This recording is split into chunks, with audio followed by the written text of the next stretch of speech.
Hey, thank you for joining me. Today I'm going to take you through installing Case Manager on the Azure Virtual Desktop environment. What is Azure Virtual Desktop and what is it used for? So last year, 2021, Microsoft announced Azure Virtual Desktop. It was officially released towards the end of the year, and they made a statement that impressed me. The CEO of Microsoft said that cloud PCs is a new category of computing. They see the corporate desktop of the future, at least a large portion of them, running in the cloud. What does that really mean? It means your desktop is not on your local machine, on your premises, it's somewhere in the cloud and your user is connecting to that machine. It also creates an amazing opportunity for software like Case Manager to embrace the cloud through a way that's native Windows, running in the Windows environment in the cloud. And we did some tests on this. It's actually pretty amazing. And I'm going to show you now how to set that up. So firstly, you need to log into Azure.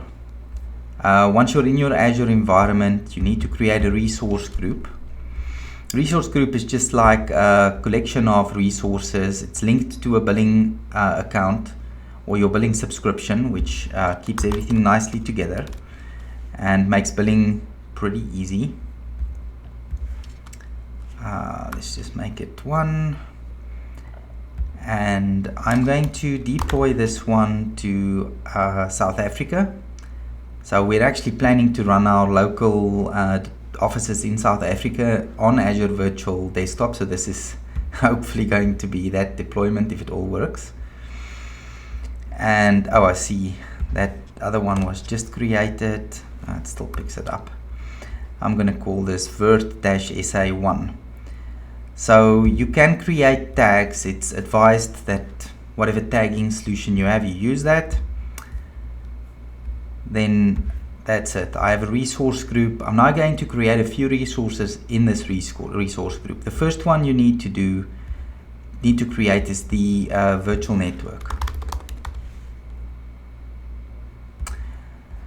Virtual network will be used by the various machines in this back end to talk to each other and to access their different resources in this virtual network.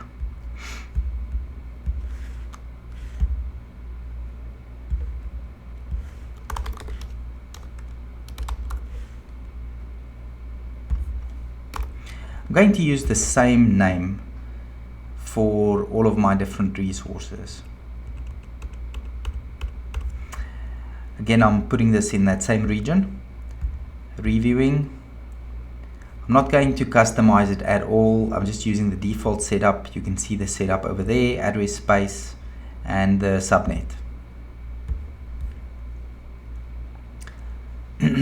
Okay, so at this point that virtual network is being created. While that goes on, I am going to start with creating the first step towards creating Azure. An Azure Virtual Desktop environment is creating a host pool.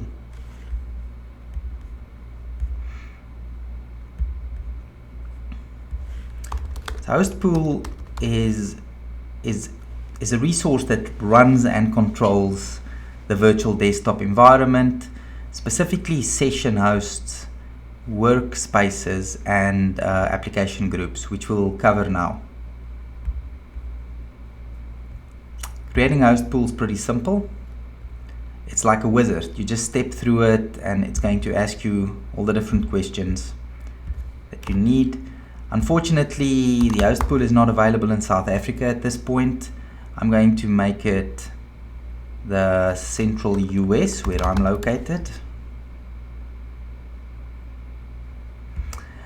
What does that mean if it's not available? It doesn't mean your virtual machines or your storage or any of the other resources will be in this specific region. What this means is that the metadata for executing the virtual desktop environment, that's the only thing that gets saved in this region. All of the other things, the virtual desktop, the storage, all of that will be in the region that you've specified for those resources. So this is important. You want to have a pooled environment. Go for depth first. Basically, you're specifying that you want to use as much of the session host as possible before you're moving sessions over to another session host. Session host is the term for a virtual machine that's used to run virtual desktop sessions. I'm going to state that I want to use a maximum of about 15 or maximum 15 sessions per session host. Now we're also going to create a virtual desktop, so give our virtual desktops. This will be the virtual desktops that you're going to run your sessions on. Session is one of those users logged into their virtual desktop. That's one session. So again, I'm using that same term. You will notice when these machines get spun up, they're going to have a 0, a 1, a 2 at the end. So that'll be as many of these session hosts. So let's say you have 5 of them, they'll all be numbered like that. This again, I'm going to put in the South African region. I'm not going to do infrastructure redundancy at this stage. Standard security. What I am going to do is specify the enterprise edition of for Windows 11. What that basically means, enterprise edition was created for this concept of running multiple users on one Windows. The Windows Enterprise is not available outside of the Azure environment. I'm guessing that it's highly optimized towards the hardware and the back end that Microsoft has created for running Azure Virtual Desktop. So I'm just going to go with this standard one over here. I'm using the standard D2S v3 virtual machine. Just going to start off with one using a standard SSD. When we go for the case manager server later, we're going to do a premium SSD. But for now, for the virtual desktop systems, standard should be fine.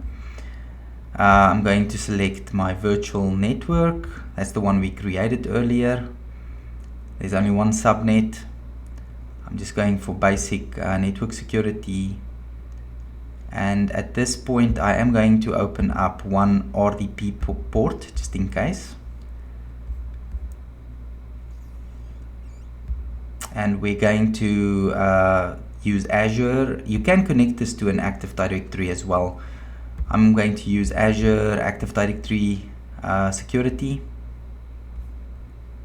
And then you need to give the system an administrator. So the admin user will be the person who's able to log on to that specific machine if necessary.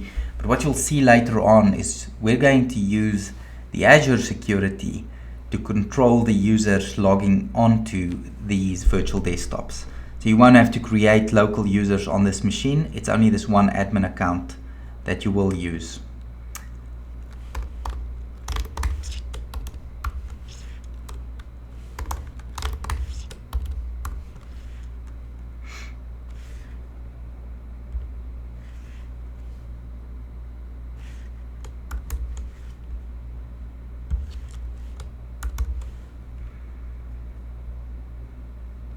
Okay, so that will, once we create this host pool, the host pool is going to spin up one virtual machine, which will be used as the session host for us.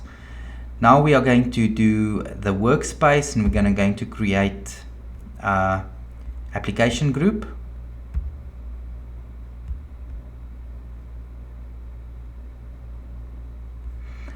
Okay, we do not have a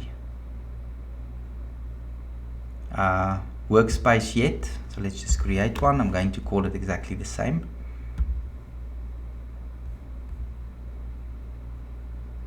That should be it.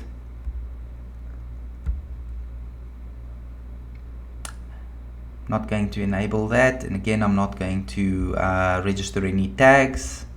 And that should be all that's necessary to start creating the virtual machines, or at least the one virtual machine. The host pool is going to take a little while to create, so that'll be my first video. The next video we're going to cover next step towards creating Azure Virtual Desktop. But for now, it's as simple as that. It's really not that difficult to get started with Azure Virtual Desktop.